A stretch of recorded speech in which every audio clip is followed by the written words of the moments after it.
तो hello guys, हमारे channel learn with मन पे आपका स्वागत है। आज हम लोग वर्क एनर्जी एंड पावर करेंगे। क्लास 9 का है ये और हम लोग एनसीईआरटी का क्वेश्चंस डायरेक्टली करने वाले हैं। और अगर आप लोगों को इस चैप्टर का एक्सप्लेनेशन चाहिए तो मैं इसका भी एक्सप्लेनेशन ला दूंगा। तो ठीक है, बिना कोई टाइम वेस्ट के हम लोग एनसीईआरटी का चैप्टर एंड का एक्सरसाइज चालू करते हैं। पहला क्वेश्चन लिखूंगा नहीं क्योंकि पहला क्वेश्चन है आपका सब्जेक्टिव।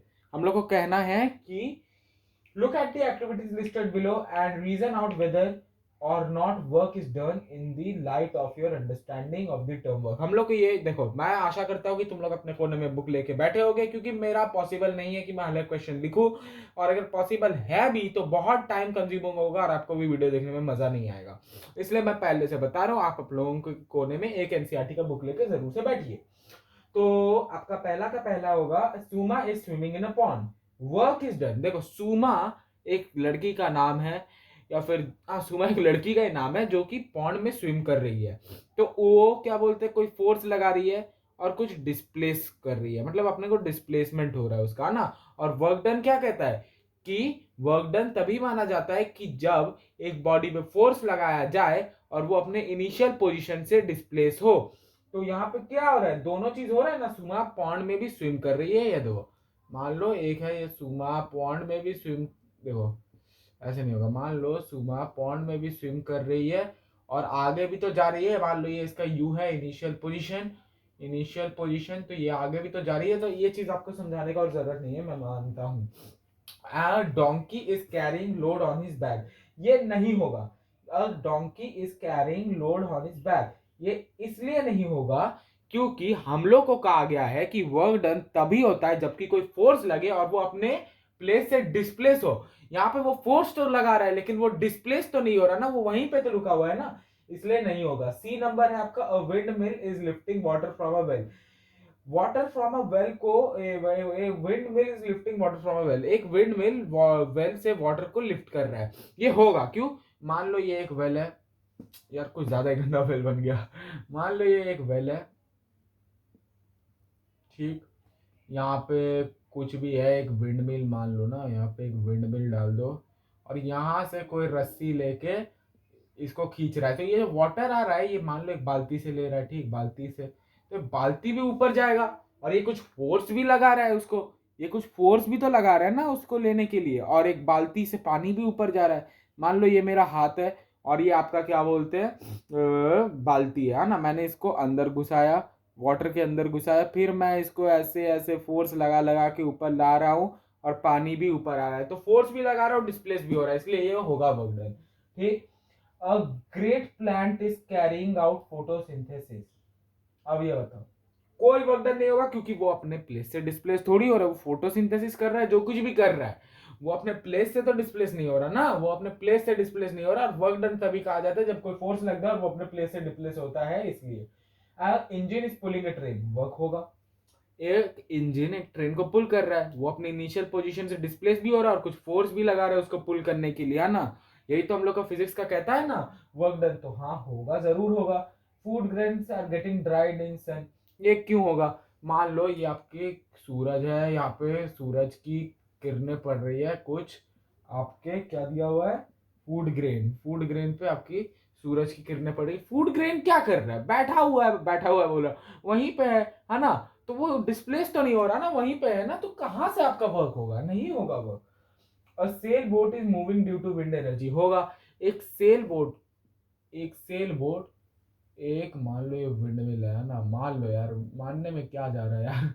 मान लो ये विंड मिल है, ये गोल गोल गोल गोल घूम रहा है और यहाँ पे उसी चक्कर में, और यहाँ पे उसी चक्कर में एक बोट आगे बढ़ रहा है।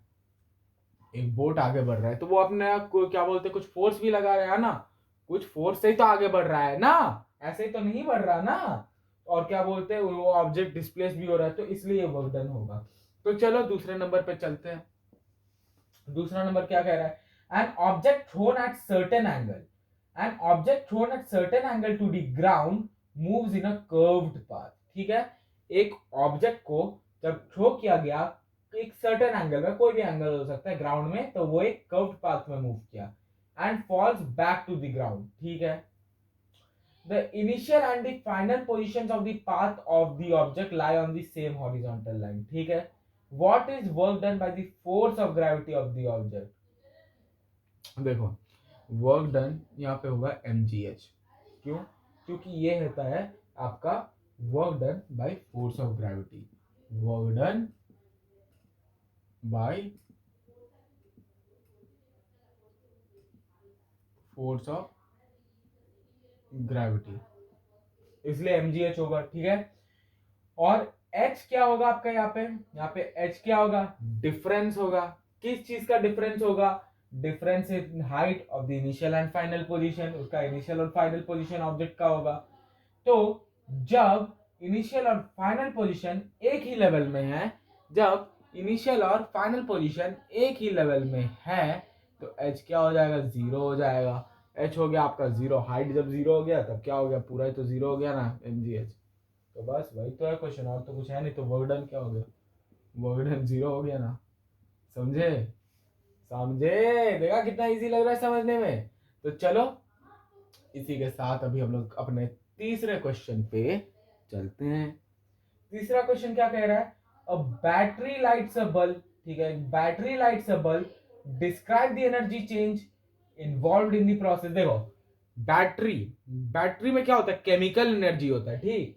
और वो क्या कर रहा है? बल्ब को लाइट कर रहा है. तो chemical energy into electrical energy, और फिर electrical energy into light energy, और फिर light energy into heat energy. देखो, ये एक बैटरी है. ठीक है, ये एक बैटरी है. मान लो 9 वोल्ट का बैटरी है.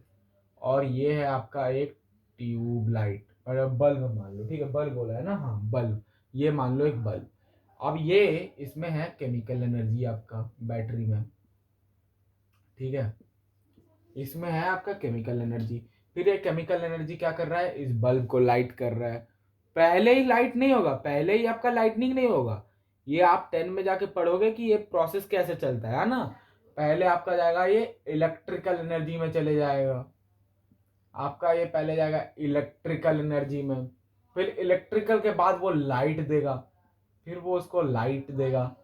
और फिर लाइट देते देते वो हीट हो जाएगा. बल्ब भी तो हीट होगा ना. थोड़ा सा कुछ भी हो, हीट तो होगा ना. तो वो हीट एनर्जी पैदा करेगा. यही होगा आपका. यही तो होगा आपका. केमिकल एनर्जी, फिर इलेक्ट्रिकल एनर्जी, फिर लाइट एनर्जी, फिर हीट एनर्जी. देखे देखे कितना इजी था. तो चलो फोर्थ नंबर पे चलते हैं. अब हम लोग चलते हैं फोर्थ नंबर पे. फोर्थ नंबर क्या है? Certain force acting on A 20 kg mass changes its velocity from 5 meter per second to 2 meter per second. Calculate the work done by the force. Easy है, इजी है, easy है. सुनो मेरा बात. क्या कहा गया है? पहले लिख लेते हैं. मास है 20 kg. ठीक. आपका क्या दिया गया है? इनिशियल वेलोसिटी 5 मीटर पर सेकेंड, फाइनल वेलोसिटी 2 मीटर पर सेकेंड. आपको क्या निकालना है? Work done. वर्क डन क्या होगा आपका? WD में लिखा हो शॉर्ट फॉर्म में वर्क डन का, है ना. वर्क डन हो जाएगा आपका यहाँ पे हाफ का mv का स्क्वायर माइनस हाफ का mu का स्क्वायर. इसी से आपका निकल जाएगा वर्क डन यहाँ पे. ठीक. Half mv square minus half mu square. तो हाफ इंटू 20, मास तो दोनों में सेम ही होगा, इंटू 2 का स्क्वायर. ठीक है, तो आप यहाँ पर 10 काट देना. Minus half into 20 into v का स्क्वायर. तो वी आपका क्या है? मतलब इंटू यू का स्क्वायर. हाँ, मतलब 25 है ना. तो यहाँ पर 10. तो यहाँ पे क्या हो गया आपका? 40 minus 10 into 25, 250 is equal to minus 210 joule. और आपको ये माइनस 210 जूल ही आंसर है, और कोई आंसर नहीं है आपका. ये माइनस 210 जूल ही आपका आंसर है. तो चलिए अभी दूसरे क्वेश्चन पे चलते हैं. फिफ्थ नंबर पे. अभी दूसरे क्वेश्चन पे चलते हैं. फिफ्थ नंबर पे क्या कहा गया? Mass of 10 kg is at point A on a table. It is move to point B which is at a distance of 2 metre from point A. If the line joining A and B is horizontal, what is the work done on the object by the gravitational force? देखो, work done by gravitational force. Work done by gravitational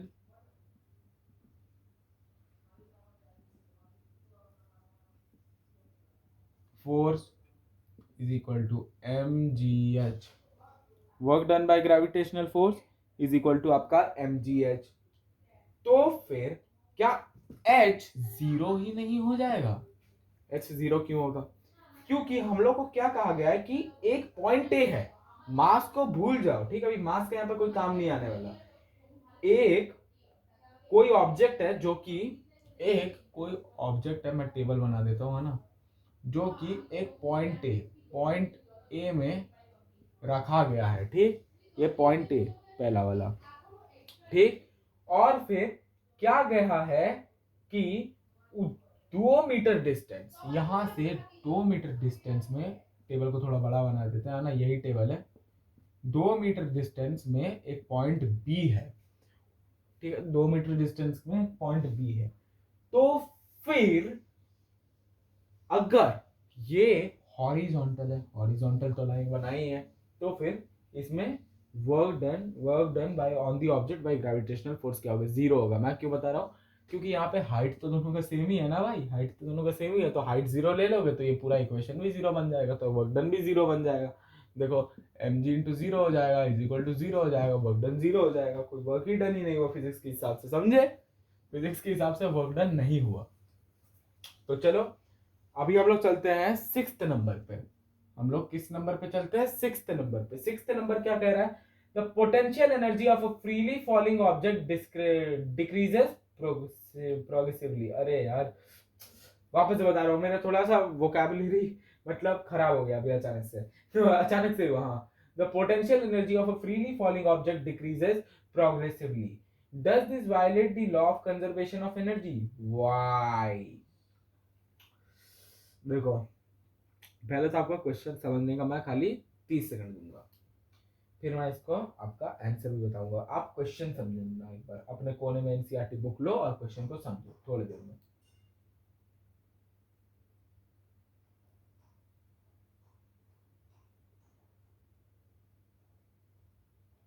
देखो question क्या कहता है ना कि potential energy, जब भी कोई ऑब्जेक्ट, मान लो ये एक ऑब्जेक्ट है जो कि नीचे गिर रहा है, तो इसका पोटेंशियल एनर्जी तो घटते रहेगा, क्योंकि पोटेंशियल एनर्जी स्टोर हुआ एनर्जी रहता है.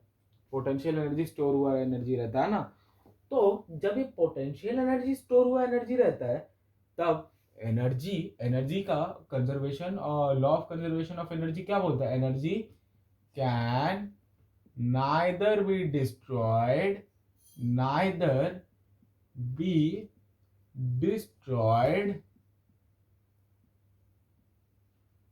Nor be created. तो यहाँ पे तो कह रहा है कि डिस्ट्रॉय हो जा रहा है, ऐसा हम लोग को क्वेश्चन में कह रहा है, लेकिन डिस्ट्रॉय नहीं हो रहा. ये पोटेंशियल एनर्जी तो घटेगा पर काइनेटिक एनर्जी तो बढ़ेगा. काइनेटिक एनर्जी क्या होता है? Kinetic energy virtue of any object of its motion होता है ना. Virtue of any object of its motion होता है. ये तो मोशन में जा रहा है ना, तो काइनेटिक एनर्जी तो बढ़ रहा है ना. इसका ग्रेविटेशन तो खींच रहा है इसको, तो काइनेटिक एनर्जी तो बढ़ रहा है. तो वही पोटेंशियल एनर्जी आपका काइनेटिक एनर्जी में चल जाता है और एनर्जी उतना ही रहता है. Energy first is equal to energy at last. Energy आपका कहीं नहीं जाएगा, एनर्जी वही चले जाएगा. भले पोटेंशियल एनर्जी आपका कम हो सकता है, लेकिन आपका टोटल एनर्जी कभी भी सिर्फ इसी में नहीं, कभी भी अलग नहीं होगा. ठीक. तो इसके बाद क्या कहा जा रहा है? What are the various energy transformations that occur when you are riding a bicycle? देखो सिंपल है. बाइसाइकिल चलाने के लिए हम लोग क्या करते हैं? अपने पैरों को मूव करते हैं. तो पैरों को मूव करने से क्या होता है? मस्क्यूलर फोर्स लग रहा है, तो मस्क्यूलर एनर्जी लग रहा है. तो इसका मतलब बाइसाइकिल जब चलाते पहले मस्क्यूलर एनर्जी लगता है, और फिर काइनेटिक, क्योंकि बाइसाइकिल जो चल रहा है ना, और काइनेटिक एनर्जी का मैं वापस से डेफिनेशन भी बता देता हूं. The energy of an object which is due to virtue of its motion is known as kinetic energy. ठीक, यही होता है आपका काइनेटिक एनर्जी का फॉर्मूला. फॉर्मूला बोल रहा हूं, डेफिनेशन, सॉरी फॉर्मूला बोल रहा हूं. फॉर्मूला तो ½ mv² होता है. तो ठीक है, अब दूसरे क्वेश्चन में चलते हैं 8 नंबर पे। 8 नंबर हम लोग का क्या कह रहा है, does the transfer of energy takes place when you push a huge rock with all your might and fail to move it, where is the energy you spend going. देखो, ला ला ला ला ला ला ला ला, क्वेश्चन को समझे, क्वेश्चन को समझे। देखो वापस से question पढ़ूंगा। Does the transfer of energy takes place? Does the transfer of energy takes place when you push a huge rock with all your might, मतलब अपने पूरे ताकत से, और आप उसको फेल कर जाते हैं मूव करने में, तो वो एनर्जी कहाँ जाता है आपका, वो एनर्जी कहाँ जाता है। बहुत लोग बोल रहे हो पोटेंशियल एनर्जी, कहाँ से पोटेंशियल एनर्जी आएगा यार, हो भी सकता है, देख लो। देखो, जब हम लोग किसी ह्यूज रॉक को पुश करने का ट्राई करते हैं तो रॉक भी हम लोग पे एक ह्यूज फोर्स लगाता है। ठीक, देखो, हम अगर आप लोग दूसरा चैप्टर पढ़े होंगे है ना, तो आपको ये कहा जाता है दूसरे चैप्टर पे force and laws of motion में कि आप जितना लगाओगे उतना ही आपको वापस मिलेगा। Action and reaction are always equal and opposite in direction, तो समझना है, वो भी रिएक्शन लगाता है।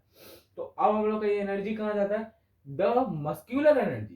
ठीक, जो मस्क्यूलर का हम लोग का एनर्जी है वो स्पेंट हो जाता है सॉरी, वो स्पेंट हो जाता है इस ह्यूज फोर्स जो हम लोग को, मतलब जो रॉक हम लोग पे लगा रहा है उसको उसको अपोज करने में। ठीक, उसको क्या करने में, अपोज करने में। तो मैं आशा करता हूं आपको ये वाला चीज समझ में आया होगा। अभी 10th नंबर पे हम लोग चलते हैं। तो 10th नंबर हम लोग का क्या कहता है, an object of mass 40 kg, an object of mass 40 kg is raised to a height of 5 meter above the ground। Mass 40 kg है, हाइट 5 मीटर दिया हुआ है, और what is it's potential energy. तो पहले पोटेंशियल एनर्जी निकाल लेते हैं। पोटेंशियल एनर्जी का फॉर्मूला mgh। जी आप लोग 10 यहाँ पे ले सकते हैं, मैं 10 लेके कर रहा हूँ, आप लोग चाहे तो 9.8 भी ले सकते हैं। तो आपका 40 इंटू 10 इंटू 5, 40 इंटू 10 इंटू 5 का जूल इज इक्वल टू आपका 2000 का जूल, और आपका हो गया यही आंसर। 2000 का जूल है ना, 200 नहीं है, 2000 है। ठीक, और इसके बाद हम लोग को क्या कहा जा रहा है, if the object is allowed to fall, find its kinetic energy when it is halfway down, when it is halfway down। ठीक, देखो, kinetic energy when it is halfway down is equal to potential energy when it is halfway down. तो क्या हो जाएगा, potential energy कितना निकला अभी हम लोग का, mgh कितना निक रहा, 2000 जूल। तो mgh by 2 is equal to 2000 by 2, और यही हो जाएगा आपका kinetic energy halfway down जब होगा, यही होगा 1000 जूल। क्यों, क्योंकि kinetic energy when it is halfway down is equal to potential energy when it is halfway down, तो दोनों बराबर हो जाता है, और इसी के साथ आपका 1000 जूल आ जाता है। What is the work done by the force of gravity on a satellite moving around the earth, justify your answer. देखो, पहले क्वेश्चन को समझो, मैं हर एक बार क्वेश्चन को आपको समझने क्यों कह रहा हूं। देखो, समझिए, समझ गए, समझ गए। देखो, फोर्स ऑफ ग्रेविटी क्या करता है ना, मैं आपको आंसर ऐसे ही मुंह मुंह में बताऊंगा ना, इसका आंसर 0 होगा, वर्क डन 0 होगा। फोर्स ऑफ ग्रेविटी क्या करता है, राइट एंगल में, राइट एंगल में सैटेलाइट पे क्या बोलते हैं, जाता है। ठीक है, सैटेलाइट पे जाता है। और अगर हम लोग वर्क डन का फॉर्मूला देखें तो एफ एस का कॉस थीटा होता है, तो F S into 90 degree, cos cos का 90 डिग्री। ठीक, तो W is equal to F S into 0। तो एफ एस का यहाँ पे कोई काम ही नहीं है, जानना ही नहीं है। जब 0 हो जा रहा है तो एफ एस हम लोग को जानना ही क्यों है, 0 तो हो ही जा रहा है ना। कॉस 90 डिग्री आपका 0 होता है। ठीक, और कॉस 180 डिग्री होता है आपका -1।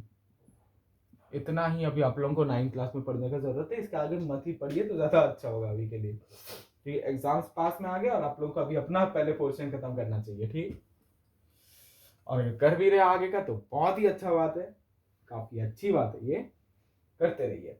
Can there be displacement of an object in the absence of any force acting on it. हाँ, हो सकता है, क्यों नहीं हो सकता, बिल्कुल हो सकता है। हम लोग को कहा जा रहा है क्या किसी ऑब्जेक्ट का डिस्प्लेसमेंट हो सकता है अगर उसमें कोई फोर्स नहीं लग रहा है, क्यों नहीं हो सकता। हाँ बिल्कुल हो सकता है। जब एक ऑब्जेक्ट मान लो कभी भी कांस्टेंट वेलोसिटी से जा रहा है ना, तब तो कोई उस पर फोर्स एक्ट नहीं हो रहा। भले ही वो ऑब्जेक्ट तो डिस्प्लेस हो रहा है ना एक पोजीशन से अनदर पोजीशन, है ना।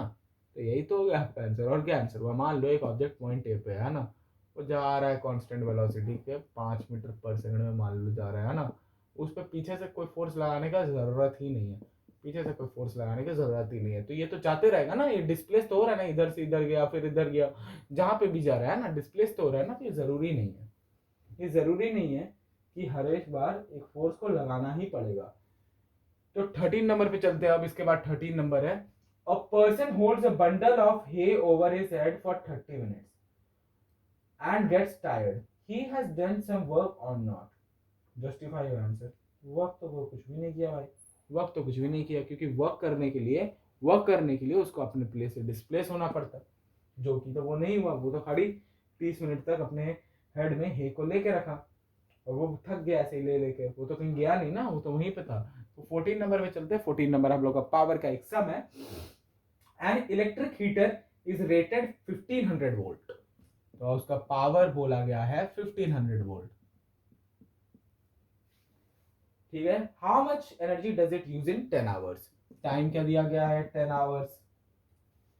तो देखो हम लोग का क्या कहा जाता है, बताओ क्या कहा जाता है यार, हर एक चीज मैं ही थोड़ी बताऊंगा, तुम लोग को भी तो कुछ बोलना पड़ेगा ना।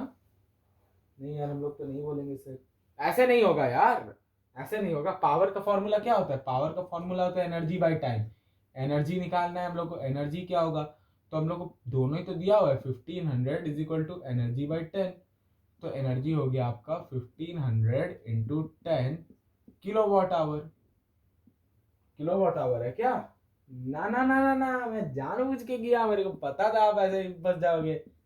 कैसे हो यार किलोवाट आवर? आपको कहीं पर किलोवाट दिख रहा है? अगर ये किलोवाट होता तभी तो, अगर ये किलोवाट होता तभी आपका किलोवाट में जाता। नहीं होगा किलोवाट, वॉट आवर होगा। आप भी ना मेरे को भी कंफ्यूज कर देते हो। तो देखो वॉट आवर हुआ, क्योंकि ये है आपका वॉट में, ये है आपका आवर में, तो वॉट आवर हो गया। तो ये आपका एनर्जी क्या हो गया? 15,000 वॉट आवर। 15,000 watt our.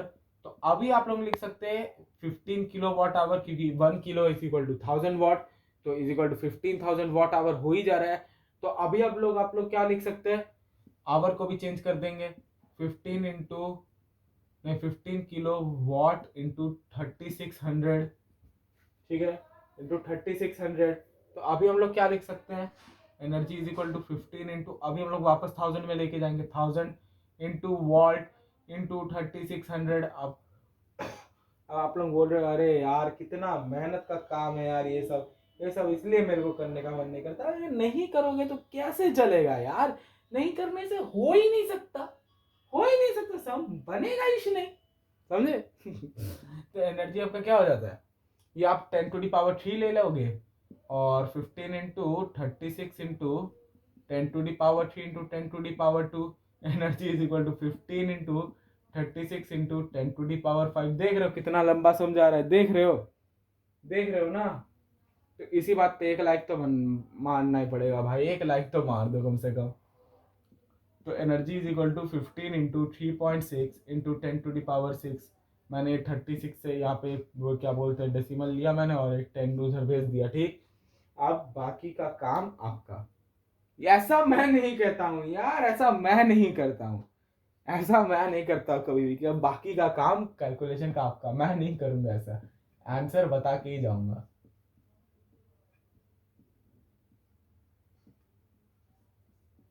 तो आपका आ गया ये 54। Energy is equal to 54 into 10⁻6 का जूल। अब अगर आपको और छोटा करना है तो आप कर सकते हैं, नहीं भी करना है तो नहीं भी कर सकते हैं। तो एनर्जी हो जाता है आपका 5.4 इंटू 10⁻7 जूल। अगर आप लोग का आंसर यहाँ पे भी आ जाता है और यहाँ पे भी आ जाता है, आप लोग जहाँ पे भी आंसर लाने का मन करे आप लोग ला सकते हैं, वो कोई बात नहीं है। बुक में अगर आपको 5.4 इंटू 10⁻7 दिया वो कर लीजिए, 54 इंटू 10⁻6 किया वो कर लीजिए। आंसर दोनों में आपका सही होगा, ऐसा कुछ नहीं है एग्जाम में गलत हो जाएगा, आंसर सही होगा। पर आप लोग ये 10 और ये सब थोड़ा अच्छे से लिखना ना, कैलकुलेशन तुमको थोड़ा शांत दिमाग से करना, क्योंकि कैलकुलेशन में बहुत लोग गलती करता है। तो देखो 15 नंबर वाला देखते हैं. Illustrate the law of conservation of energy by discussing the energy changes which occur when we draw a pendulum bob to one side and allow it to oscillate. Why does the ball eventually come to rest? What happens to its energy and eventually? Is it a violation of the law of conservation of energy? देखो, मैं बार बार कह रहा हूं कि law of conservation of energy violate नहीं होगा. Law of conservation of energy violate नहीं होगा, कभी भी नहीं होगा. ठीक. और ये क्वेश्चन 15 नंबर वाला आप लोग खुद से कीजिए, क्योंकि मैं ये इस टाइप का क्वेश्चन पहले भी आपको इस एक्सरसाइज में बहुत बार करवा चुका हूं, इसलिए मैं इसको नहीं करवाऊंगा. ये आप खुद से करेंगे. ठीक. 16th वाला कर दूंगा मैं आपके लिए. 16th वाला मैं आपके लिए कर दूंगा. An object of mass m is moving with a constant velocity v. How much work should be done on the object? How much work should be done on the object in order to bring it on rest? भाई मानना पड़ेगा, question भी ना ऐसा question है भाई कि भूल जाओ. एक क्वेश्चन करने का आपको कोई जरूरत ही नहीं है. ठीक है. मान लो देखो क्या कहा गया, एक ऑब्जेक्ट है m से जा रहा है, मास m से और वेलोसिटी v से. ठीक. अब हम लोग को क्या करना है, इसको रेस्ट में लाना है. तो रेस्ट में लाने के लिए क्या करोगे, हाफ का mv का स्क्वायर ऐसे जा रहा है यार ना. रेस्ट में लाने के लिए आप क्या करोगे, क्या करोगे, इसको माइनस कर दोगे ना, माइनस जीरो करोगे. पागल हो गए हो, तब कहाँ से आ गए, तब तो हाफ एम वी स्क्वायर ही आ गया. Half M we square minus half M we square ही तो कर दोगे ना, तभी तो जीरो आ जाएगा ना. माइनस प्लस माइनस कट जाएगा और आपका जीरो आ जाएगा. तो minus half M we square आपका आंसर होता है इसके लिए. ठीक है. Minus half M we square, क्या क्वेश्चन था भाई, मैं मान गया, लेकिन minus half M we square आपका आंसर होता है इसके लिए. इसके बाद हम लोग 17 नंबर करते हैं. Calculate the work required to be done to stop a car of 1500 kg moving at a velocity of 60 kilometre per hour. हम लोग को कितना वर्क करना पड़ेगा इसको रोकने के लिए. देखो वेलोसिटी क्या दिया हुआ है हम लोग को, मूविंग बोला गया ना, मूविंग. तो यू हो जाता है आपका. मूविंग जब कहा गया तब u is equal to 60 kilometre per hour. तो अभी हम लोग को यू को मीटर सेकंड में करना पड़ेगा. तो मीटर सेकंड के लिए 5/18 करते थे हम लोग, है ना, याद है ना. अगर भूल गए, नहीं याद होना चाहिए. 300/18 मीटर पर सेकंड. अब आपका 300/18 क्या होगा, शायद कुछ 16.66 होगा शायद, मेरे को लग रहा है. यहाँ तक देख लेता हूँ फिर भी. 18 गया आपका, 120 गया, 18 से 8 और 4 108, 6 गया, 108, 12 गया. मैंने कहा ना 16.66 कुछ लग रहा ही था मेरे को. u is equal to 16.66 metre per second. ठीक. u is equal to 16.66 metre per second. और v तो आपका जीरो होना ही है, क्योंकि आप लोगों को क्या कहा गया है कि उसको स्टॉप करना है ना. तो एंड में जाके तो v जीरो ही होना है ना. अगर आप स्टॉप कर दोगे तो v तो जीरो ही हो जाएगा ना. तो अभी आप लोगों को बताइए खुद क्या फॉर्मूला होगा. हाफ का एम वी का स्क्वायर माइनस हाफ का एम यू का स्क्वायर का फॉर्मूला रखिएगा यहाँ पे. तो हाफ का इंटू एम इंटू वी का स्क्वायर, जो कुछ भी होगा ये आपका जीरो ही आना है एंड में, क्योंकि वी आपका जीरो दिया हुआ है. फिर minus half into m. M कितना दिया हुआ था, चेक कर लेते हैं एक बार, है ना. एम कितना दिया हुआ था, 1500 kg. 1500. ठीक है. इंटू 1500 इंटू वी का स्क्वायर इज इक्वल टू 16.66 का होल का स्क्वायर. 750 चले जाएगा. फिर जो कुछ भी आपका आंसर आ रहा है वही आपका आंसर होगा. देखे कि क्या आंसर आ रहा है, ट्राई करके देखे. इतना बड़ा कैलकुलेशन ट्राई करके देखे. मैंने थोड़े देर पहले ही कहा था कि यहाँ पे बाकियों की तरह नहीं चलता, कि भी आप लोग खुद कीजिए. हम लोग बड़े कैलकुलेशन से डरते नहीं है, बल्कि उसका मजे लेते हैं. क्या हम लोग बड़े कैलकुलेशन से डरते नहीं है, उसके मजे लिए जाते हैं. तो हम लोग इसके भी क्या लेंगे, मजे लेंगे. क्या है, छोटी सी तो चीज है ये भी, इससे डर जाएंगे तो कैसे चलेगा आगे, है ना. 6 5 30 हो गया, 6 7 40 45 हो गया. देखो बहुत इजी है. आप लोग देख के मत डरा करो यार. आप लोग अगर नहीं कर पा रहे तब डरोगे ना, बिना मतलब किए आप लोग डर जाओगे तो क्वेश्चन आपको हरा दिया. जिंदगी में जीतना है या हारना है, जिंदगी में जीतना है या हारना है. 9 13 हो गया आपका, 11 12. तो आपका आंसर आना चाहिए कुछ 1 2 3 4 गया ना 1 2 3 0 में कुछ आना चाहिए ना। रुक जाओ वंस मोर, क्योंकि अभी इससे वापस से डबल करना पड़ेगा। स्क्वायर है भैया, स्क्वायर है, डबल को तो करना पड़ेगा, डबल तो करना पड़ेगा। मैं अभी भूल गया था स्क्वायर है, पता है बहुत ही मतलब क्या गधापंती क्या हूँ मैं अभी। पहले स्क्वायर कर लेते फिर मल्टीप्लाई कर लेते ज्यादा अच्छा रहता, क्या कर दिया। मैं कितना खुश हो गया था, अब तो मेरे को भी डर लग रहा है। ना ना ना, इतने जल्दी डरने का नहीं, मेरा दिमाग बोलेगा अभी। पता है, सच में मेरा दिमाग बोलता है कि नहीं, इतना जल्दी डरोगे तो कैसे चलेगा। इतना जल्दी डर गए तो कैसे चलेगा आगे जिंदगी में, है ना। कैसे चलेगा बताओ। नहीं चलेगा यार, कैसे चलेगा। गाड़ी थोड़ी है जो चलते रहेगा।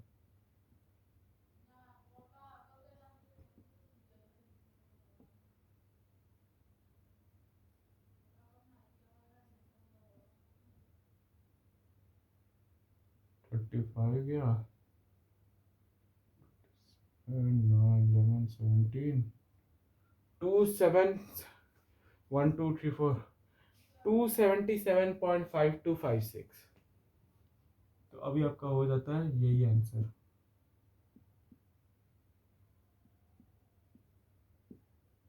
जूल। ठीक है, ठीक है, आगे करें। ना ना ना ना, इतना जल्दी आगे कहाँ से चले आगे। आप लोग तो बोलोगे यार हम लोग मल्टीप्लिकेशन छोड़ दिया, ऐसे थोड़ी होगा। नहीं छोड़ेंगे, पागल नहीं हम लोग। 275, देखो मैं भी कैलकुलेटर में नहीं कर रहा, ठीक। तो इससे ही आप लोगों को पता चलना चाहिए कि जब मैं कैलकुलेटर में नहीं करना तो आप लोग क्यों करेंगे, ठीक। मैं इसको थोड़ा नीचे कर रहा हूँ, इसका मैं थोड़ा नीचे कर रहा हूँ, मेरे पास स्पेस नहीं है अभी उतना अवेलेबल।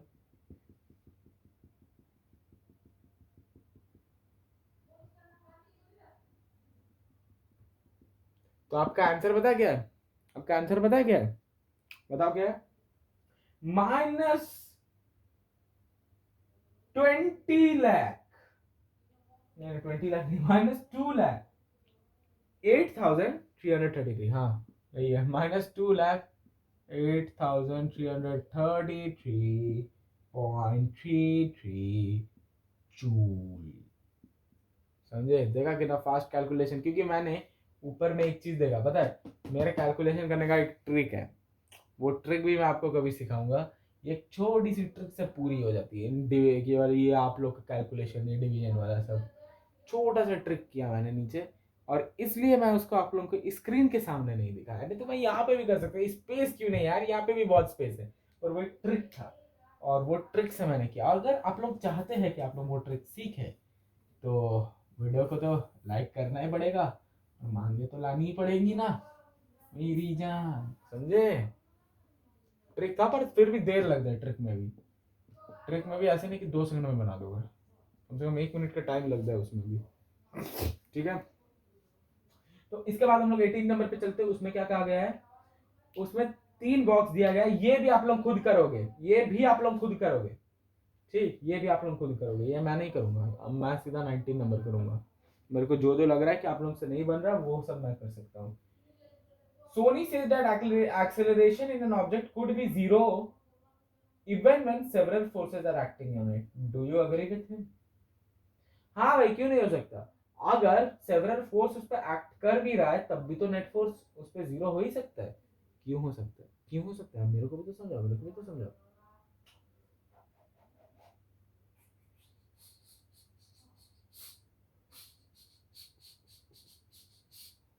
देखो, नेट फोर्स जीरो कैसे हो सकता है। मान लो कि सेवरल फोर्स एक्ट कर रहा है एक बॉक्स पे, है ना। इधर से 2 फोर्स, इधर से 2 फोर्स, ये यहीं पे है, ये यहीं पे है। तो उसका एटॉल फोर्स क्या हो जाएगा, जीरो हो जाएगा, ठीक। उसका एटॉल फोर्स जीरो हो जाएगा। और जब इसका जीरो हो जाएगा, जब ये कहीं से कहीं पे भी मूव नहीं कर रहा, एक्सलेशन का फॉर्मूला F/m लगाओ, 0/m आएगा, आपका आंसर जीरो एक्सलेशन आ जाएगा, खत्म कर। और कुछ भी नहीं है इसमें, ठीक है, ठीक है, ठीक है, ठीक है, ठीक है, ठीक है, ठीक है, ठीक है, ठीक है भाई। आगे वाला बता दो, आगे वाला बता दो। आगे सिर्फ 2 ही क्वेश्चन बाकी है। खुश हो जाए यार, तुम लोग भी खुश हो जाए यार, सिर्फ 2 ही क्वेश्चन बाकी है, फिर आप लोगों का ये चैप्टर भी खत्म। तो find the energy in kilowatt consumed in 10 hours bye 4 devices of power 500 volt each. देखो 4 डिवाइस है, हर एक का 500 वोल्ट है, तो 4 डिवाइस के लिए कितना वोल्ट होगा? 500 into 4 volt is equal to 2000 का वोल्ट। और हम लोग को क्या कहा गया है, एनर्जी कितना कंज्यूम कर रहा है, तो energy consume, energy is equal to power into time. और कितना टाइम कहा गया हम लोग को, टाइम कहा गया हम लोग को 10 आवर्स। तो 10 आवर्स में क्या हो जाएगा, आप लोगों का पावर हम लोग को मिल चुका है 2000 इंटू 10 is equal to energy is equal to 20,000 volt, volt hour, volt hour. ठीक, और हम लोग को किस में निकालने के लिए कहा गया, किलोवाट आवर में। तो हम लोग का क्या हो जाता है 20,000 20 किलोवाट आवर, और आपका यही आंसर होगा, और कोई आंसर नहीं होगा। ठीक, यही आपका आंसर होगा। इसके बाद हम लोग का एक सब्जेक्टिव क्वेश्चन है और फिर आपका लेक्चर खत्म। A freely falling object eventually stops on reaching the ground। ठीक है, एक freely falling object है, मान लो एक बॉल गिर रहा है, वो रुक गया ग्राउंड में गिरते साथ। ठीक, ग्राउंड में गिरते साथ रुक गया। What happens to its kinetic energy? Kinetic energy का क्या होगा? नहीं, जब देखो एक बॉल जब गिरा, ऐसा नहीं कह रहा कि गिरते साथ रुक गया, वो जंप ही किया होगा ना, कुछ साउंड एनर्जी प्रोड्यूस किया होगा, कुछ साउंड तो प्रोड्यूस किया होगा ना। जब आप लोग एक क्रिकेट बॉल को मान लो गिरना वाला स्टेट छोड़ो, गिरना वाला स्टेट छोड़ो, तब मारते हो, बैटिंग करते हो, कभी भी कवर ड्राइव लगाओ, स्ट्रेट ड्राइव लगाओ, हेलीकॉप्टर शॉट लगाओ एमएसडी का। ऐसे तो गलियों में खेलते हैं यार हम लोग, तो कहाँ से हेलीकॉप्टर शॉट लगे ना, आप लोग भी ये बोलते, ज्यादातर ऐसा ही होता है। फिर भी छोड़ो ना, अभी हम लोग गली का बात नहीं कर रहे, अभी हम लोग पढ़ाई का बात कर रहे हैं। देखा, मेरे को भी क्रिकेट के बारे में पता है यार, आप लोग ऐसा मत समझा करो यार, मैं पढ़ाता हूँ तो मेरे क्रिकेट के बारे में कुछ नहीं पता, मेरे को भी पता है। तो देखो, पहले साउंड एनर्जी बनेगा और थोड़ा सा हीट एनर्जी भी बनेगा। ठीक, थोड़ा सा हीट एनर्जी भी बनेगा जब वो ग्राउंड को टच करेगा ना, थोड़ा सा बनेगा, ज्यादा नहीं बनेगा, बिल्कुल थोड़ा सा बनेगा। तो इसी के साथ हम लोग आज का वीडियो खत्म होता है। तो किसी नए वीडियो में किसी नए टॉपिक के साथ हम लोग मिलेंगे। और चलिए भाई, अगर आप लोगों को कुछ समझ में नहीं आया हो, अगर वर्क एनर्जी एंड पावर का, या फिर आप लोग का अगर खुद का रिलेटेड, या फिर खुद से अगर आप लोग किसी और चैप्टर का भी क्वेश्चन जानना चाहते हैं या फिर पूछना चाहते हैं, खुले आम पूछे, कोई दिक्कत नहीं है, जल्दी वीडियो भी आ जाएगा उसको लेके 1-2 दिन में। और तो ठीक है, चलिए किसी नए वीडियो में मिलते हैं। ठीक है, चलिए बाय।